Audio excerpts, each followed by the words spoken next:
Bien, desde la Universidad de Panamá tenemos a Belki Carpintero, una estudiante de la Facultad de Educación, pues una de las candidatas hermosas de la Universidad de Panamá, sobre todo una chica joven, bonita, entusiasmada. Belki, denos esa impresión, tu alegría, para que invites a toda la gente, a tus seguidores, para que puedan participar en el día de la escogencia de Meria Embu 2019. Luego de matar a Dios, a de medir de verdad. Hamie bolera, dirva.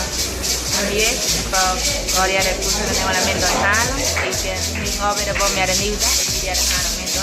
Hadi mi obra ya kota ne game pada yang sudah hamie, sudah hamie.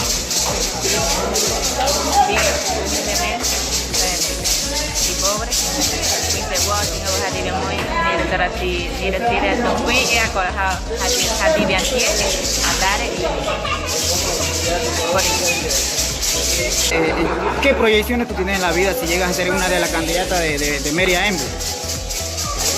Tirar ganas a tiro para estar en un y puedes hacer digo tiro para valores que muy mendoan cuando vas a ni metros y metros y hadi bien muy que o sea ni maestro de lugar ya están haciendo bien a mi hermano pues ahora y si ahora van a mi hermano todo de que traen a ver a mendoan